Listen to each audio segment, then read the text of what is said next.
The Green Hornet.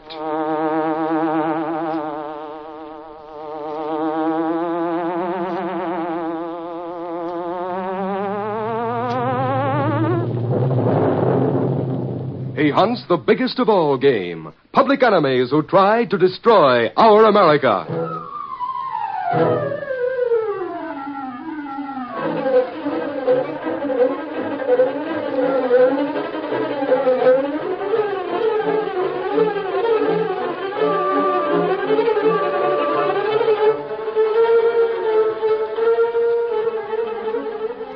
With his faithful valet Kato, Britt Reid, daring young publisher, matches wits with the Underworld, risking his life that criminals and racketeers within the law may feel its weight by the sting of the Green Hornet.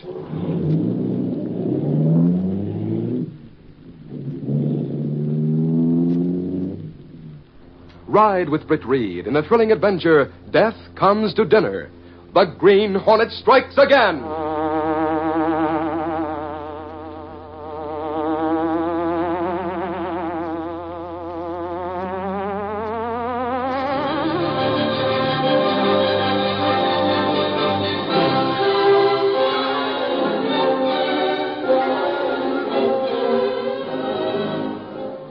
Time was when a radio or stage star could scribble in an autograph book and make his fans happy that way. But no longer. At least according to the stars appearing on the Theater Guild on the air. During every rehearsal, the Bobby Soxers wait patiently outside the theater until their favorite actor or actress appears. Then these fans make shots of their idols with small cameras, as actual proof to their friends that they came, saw, and conquered. The stars who have created winning roles on Broadway often return to Theater Guild on the air to relive their parts. Occasionally, well-known actors from Europe will make their first radio appearance on this program. It all adds up to realistic and thrilling drama every Sunday night over most ABC stations when it's time for Theater Guild on the air. And now, The Green Hornet.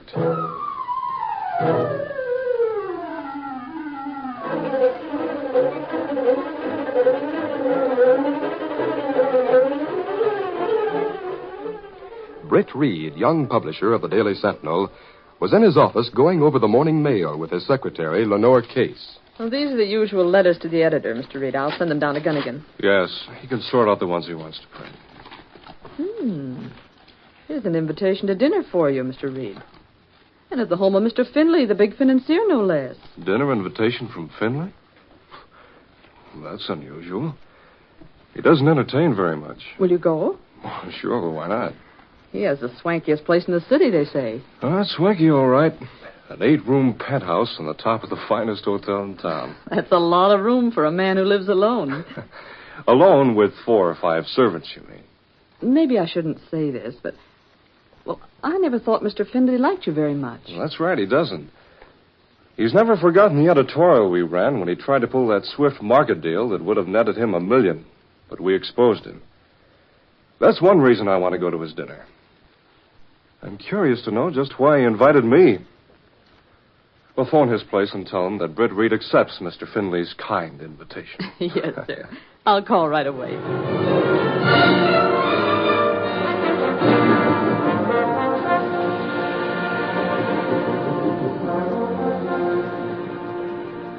The following morning, Mike Axford entered Britt Reid's office carrying a copy of the Morning Clarion. Morning, Reid. Well, Axford, what brings you in? I saw something in the Clarion I want to ask you about, Reid. What is it? It says here on the society page that old man Carl Findlay is giving a dinner party at his penthouse tonight. What of it? I was took by surprise when I read who was going to be there, that's what. Really? Well, let's see the article. Oh, he's invited Warren, his ex-partner. Sure.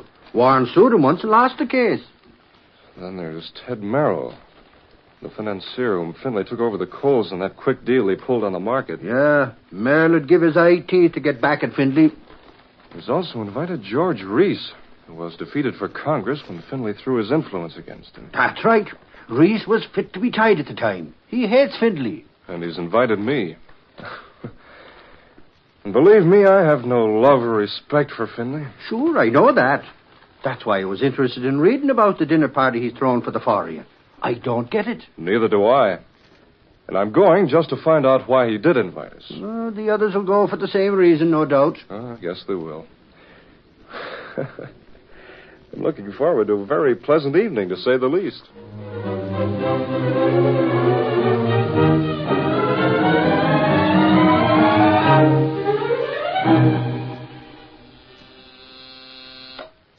Yes, Miss Case? Mr. Reid, Mr. Merrill of Financier's on the line. Ted Merrill? Good. I'll take the call. Yes, sir. Go ahead, Mr. Reid. Hello? Hello, Britt. This is Ted Merrill. Oh, yes, Ted. How are you? Fine. I'm calling to ask if you've accepted Finley's invitation to dinner tonight. Yes, I have. How about you? Well, I did, too, and so did the other two. I phoned to find out. Frankly, I'm curious to know why he's giving the dinner for us. We all are. Finley never entertains. And every one of us, well, have reason to dislike him very much. The other two and myself much more than you have, as a matter of fact. Well, maybe the old boy's had a change of heart. Not Carl Finley. He has something up his sleeve. I think all of us should be on our guard when we're there with him. I'm hoping to get a good story out of it for the Sentinel myself. Well, I'm glad you're going. Whatever he's up to, it ought to prove to be an interesting evening. I'm counting on that, Ted. I'll see you at the dinner tonight. Okay, Britt. Goodbye. Goodbye.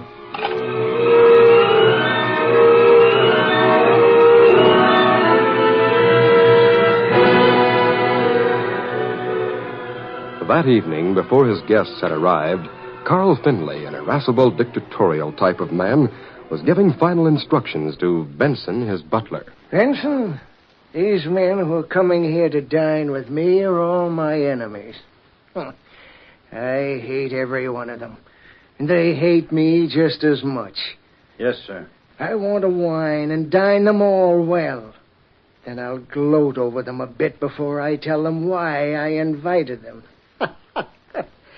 I'm going to enjoy this evening, Benson. Yes, sir. Very good, sir. After you serve the coffee and liqueur, plug in the extension phone. I may want to use it. Then I want you and the cook to go out. Understand? We shall leave immediately, sir. Good. What I have to say to those men is none of your business. I don't want any snooping servants listening at doors. I want to be alone with my so-called guests. These four men who consider themselves bigwigs will squirm tonight like they never squirmed before. Now get out and get ready for my guests. Yes, sir. Very good, sir.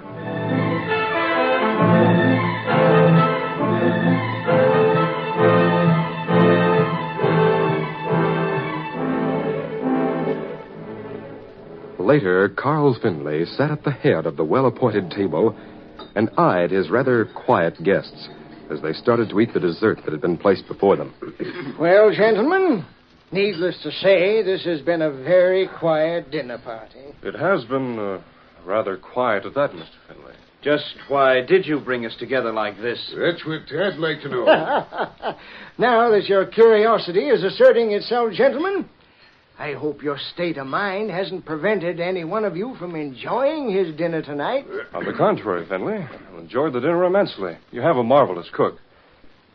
But why not get to the point as to the reason for inviting us here? Reid, at least you have the courage to speak up. Courage? I didn't realize it took courage to speak to one's host, Finley. Especially when that host is you, if I may put it bluntly. Good. I like your mettle, even though I hate your publishing methods, Reid. But then, you're trying to fill the shoes of your father, and it's evident that they just don't fit. I'll let that pass, Finley. Anything else? Yes, there is. In my opinion, you're a young upstart, a playboy, wasting your time in nightclubs and pretending to know how to run a newspaper. It's easy to see you don't entertain very often, Finley. Or you'd have learned that a host doesn't usually insult his guest.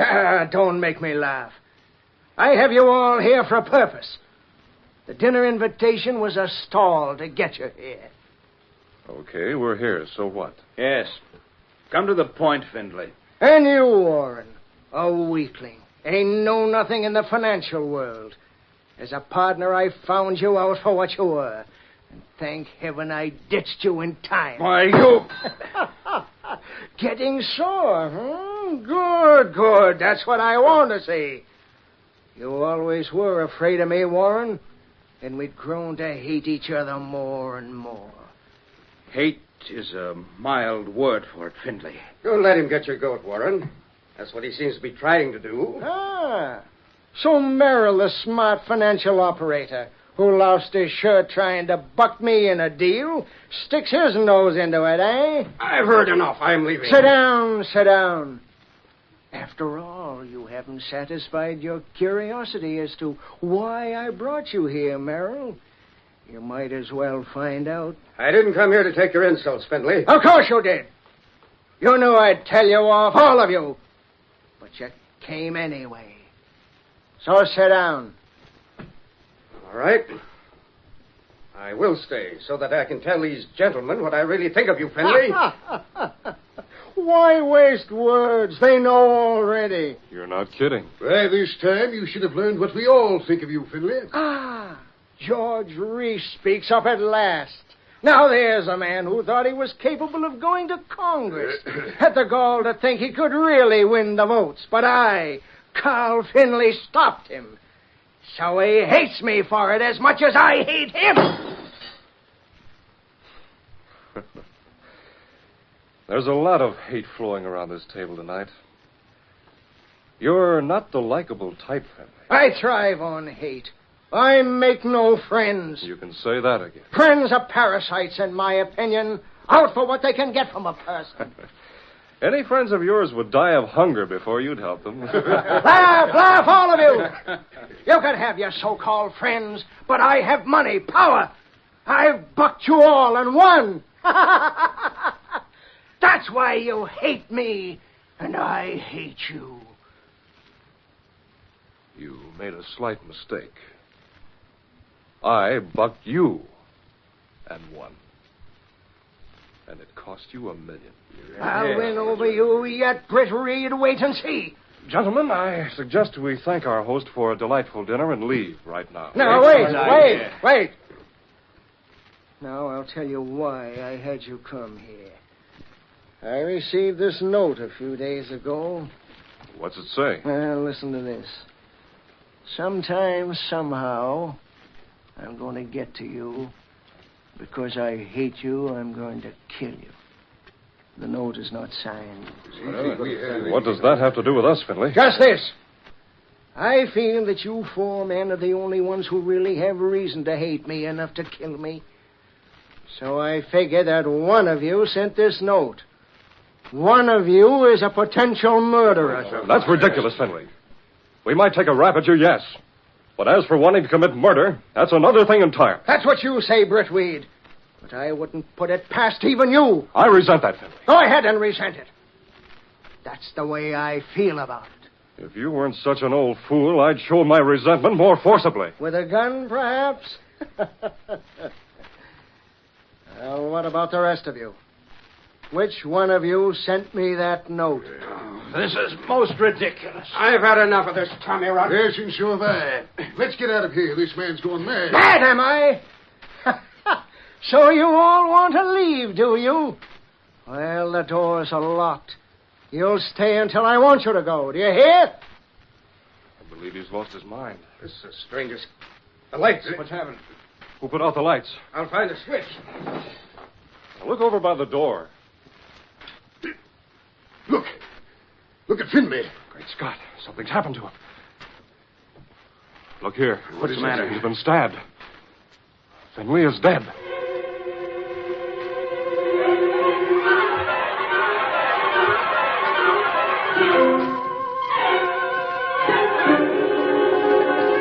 We'll continue our Green Hornet adventure in just a moment. Sometimes we wonder why Willie Piper ever plans things. No matter how well-intentioned Willie's acts may be, something always goes wrong. On second thought, maybe it's best that Willie does get into those hilarious situations. If he didn't, our Sunday night Willie Piper show wouldn't be the delightful comedy it is. Then there are the heartwarming characters who make up the cast. There's Willie, a blundering, good-natured newlywed who's still amazed that he's married. Martha, his lovable young wife. Mr. Gillespie, his domineering father-in-law. And Mr. Bissell, who's never without his bike. Combine the situations and the characters, and you've got a show you're sure to enjoy. Hear the tales of Willie Piper tonight, broadcast over most of these same ABC stations. And now, back to the Green Hornet.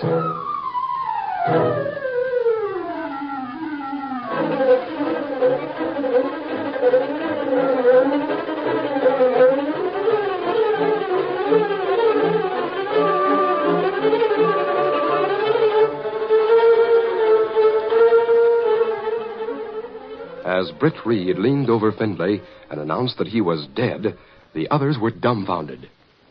Dead? Are you sure, Britt? Absolutely. Somebody, one of the men in this room, turned out the lights. Then stabbed Findlay. It could have been any one of us. We were all wandering around the room. Findlay said the doors were locked. We'll soon find out. Well, the door is locked. He must have the key on him. Let's see. Here it is. Let's get out of here, Reed. There'll be a big scandal about this, and I... Sorry, Reese. But all four of us have to stay here until the police come. The police? Yes. I'll call them right now.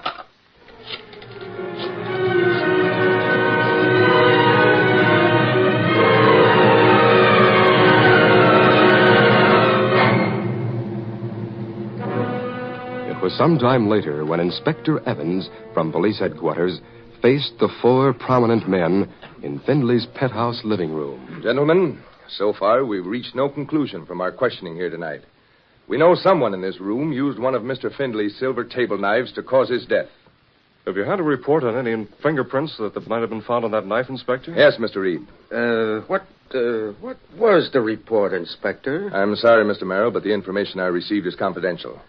When the proper time comes, all of you will know the result of the fingerprint test. Inspector, regardless of what you found out, I insist that you make some arrangements to let us go home. You can't hold all of us for this crime. I suggest, gentlemen, that you all come to headquarters. Whatever arrangements are to be made can be made there. Well, that should be agreeable to everyone, Inspector. Yes. Very well, then. We'll go to police headquarters now. Come along, gentlemen.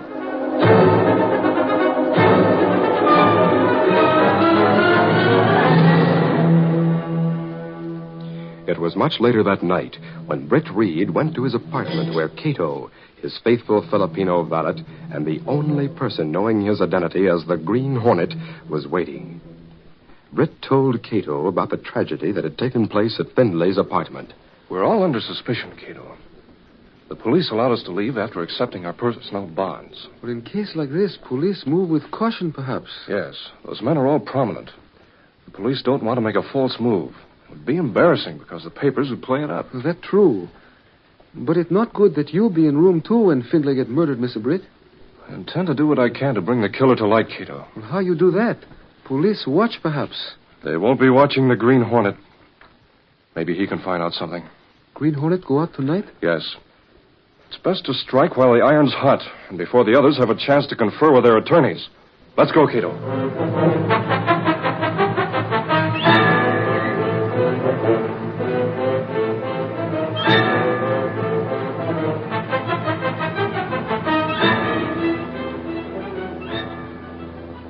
Where we go, Mr. Britt? The Green Hornet is going to pay a visit to each of the other guests that Findlay had to dinner tonight. Perhaps by working on their nerves, I can get the guilty one to the breaking point. Then, as Britt Reid, I'm going to suggest a plan to Inspector Evans that may crack the case. Which one Hornet go to see first? We'll go first to Merrill's place. Step on it, Kato.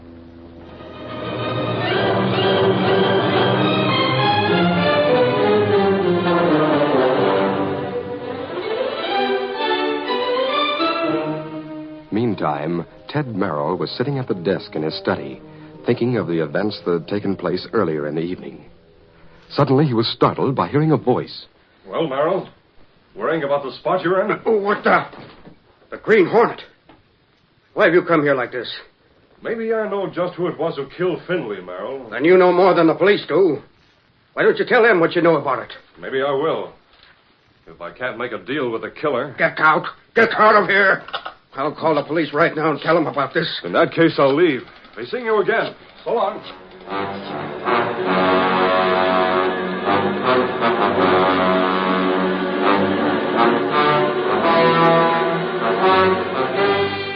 A short time later, George Reese, whom Findlay had opposed in his political ambitions, was pacing the floor in his library. Suddenly, he looked up as one of the French windows opened and a sinister figure stepped in. What's the idea of coming here wearing a mask and... You must be the Green Hornet. Right the first time, Reese. What do you want? If this is a hold-up, I'm here to discuss Findlay's murder, Reese. Findlay's murder? What can you know about that? Maybe I know all about it. That's impossible. Is it? Of course, if the killer wants to make a deal, I'll keep what I know to myself. A deal? What kind of a deal? Oh, let's say for $20,000, I could forget about it. Well, you're not getting $20,000 from me. Not even $1, Hornet. Do you understand that? Okay. If that's the way you feel about it. That's just the way I feel about it. And what's more, you made a mistake in coming here. I'll hold you here with this gun, then turn you over to the police. No, you won't, Reese. Go on. Stop! Come back here!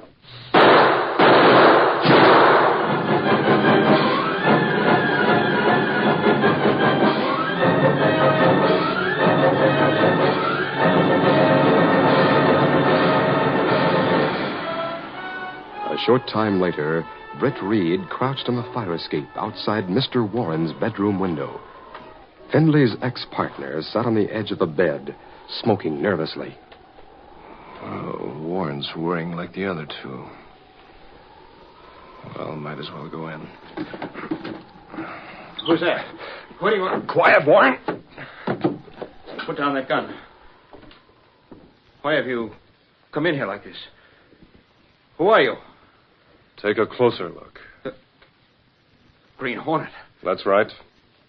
And you and I are going to have a talk about the Findlay killing. I can't tell you anything about that. I was there when it happened, that's all. You had a good reason to kill him, Warren. So did the others, every one of them. Perhaps I know who killed Findlay.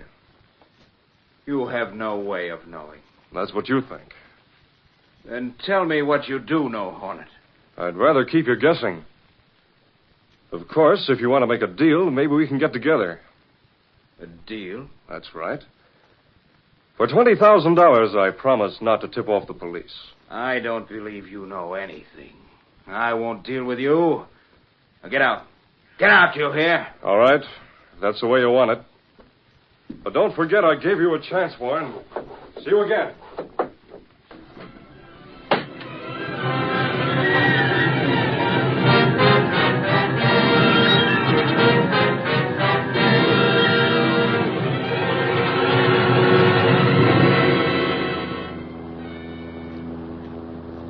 What'd you find out, Mr. Britt? Each of them is very much worried, Kato. Of course, I didn't get a hint as to which one did it. But I believe the real killer will have a bad case of nerves because of my visit. But how you hope to get results from making visits? The killer will be in a very nervous state. Tomorrow, I'm going to make a proposition to Inspector Evans. If he's willing to go through with it, it may bring the killer to light. You think Inspector listened to proposition under circumstances? Well, he'd have nothing to lose. Especially since I gave him a bit of evidence I picked up at the scene of the crime. Let's head for home.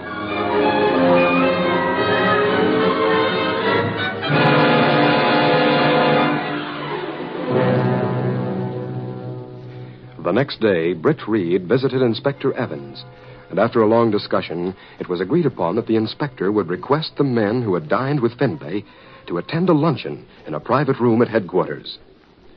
At the appointed hour, the party gathered at the table. Inspector Evans spoke. Let's drink our sherry first, gentlemen. It'll settle our nerves. Well, here's to a quick solution of the Findlay murder. Waiter, move the glasses to serve the luncheon. Yes, sir. Now, gentlemen, this case is an unusual one. All of you, the suspects, are prominent men. You all had reason to despise Mr. Findlay. One of you took his life. Get to the point, please, Inspector. This gathering in itself is very unusual. Yes, I know, and I appreciate the cooperation you've all shown by coming here. course, I do have the authority to demand your presence, but I prefer it this way. Well, just what is the purpose of this luncheon, Inspector? Yes, that's what I'd like to know. I gave up an important appointment to come here, sir. Oh, really, Mr. Warren? That's too bad, but keep in mind that you, along with the rest, are a suspect in a murder case. I, for one, appreciate the manner in which Inspector Evans is handling this case. Well, thank you, Mr. Reid. All right, waiter. Serve the luncheon. Yes. Now, gentlemen, I suggest that you eat the lunch that's before you, and then I promise the purpose of this gathering will be very plain to all of you.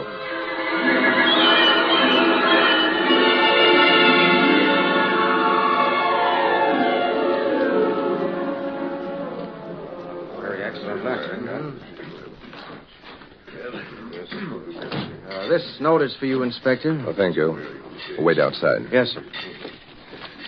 Now, gentlemen, I'll get right to the point. That's what we're waiting for. I hope so. I'll have to be leaving soon. Well, this is more important, Mr. Warren, than anything else you could be thinking of. What's in the note, if I may ask, sir? I'm just about to tell you, Mr. Merrill. You see, when you drank your sherry, I had the waiter take the glasses out immediately after. I noticed that. It was done for a definite purpose. Get the fingerprints of all of you. Fingerprints? Yes. You see, on the silver table knife that was used to kill Findlay, we found a thumbprint. That couldn't be so, Inspector. It's not possible. There's your killer, Inspector. Oh, no, No. What right have you to say that? Maybe you, Reid, are trying to cover up for yourself. Maybe this'll clinch things, Warren. Blood-stained handkerchief? Right, and with your initial on it, Warren. A W. Warren, you are too positive that there couldn't be a fingerprint on the knife. That means you were the only one who knew the killer held a handkerchief over the handle when he used the weapon on Findlay. You killed him. Why, I'll give you what I gave Findlay right now. Yes, and I'm not old man Findlay, Warren. No. Wait. Sorry, gentlemen. That was necessary. There's your murderer, Inspector. Thanks, Britt. Saved the others a lot of needless worry by planning this. You see, gentlemen, Mr. Reid found that handkerchief in the wastebasket in Findlay's apartment and gave it to me. Thanks to him, we found the killer. I thought maybe the Green Hornet tipped you off in regard to the real killer, Inspector. The Hornet? Nonsense. Don't mention him in the same breath with a man like Britt Reid. Mr. Reid's a chap who really thinks things out. And how?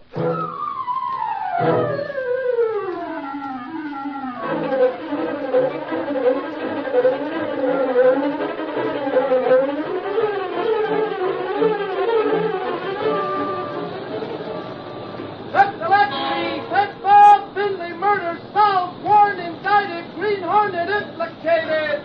Read all about it. Green Hornet still in charge. Set Gillespie. Platform.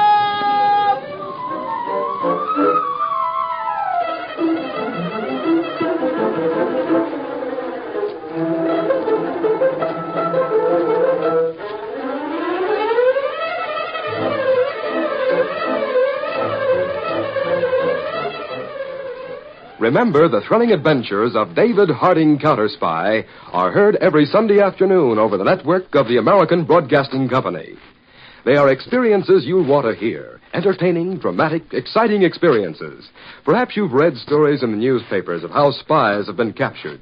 Do you recall the story of the two men who landed in Maine, whose footsteps were traced along the New England shore? The tale of a beautiful woman who was set out to gather the secrets of American officers. These are cases you've heard, but there are other stories you'll want to hear. Stories that David Harding Counter-Spy will tell you. So for daring adventure, listen to David Harding Counter-Spy, heard every Sunday afternoon over most of these ABC stations. And be sure to listen to the Green Hornet next week at this same time.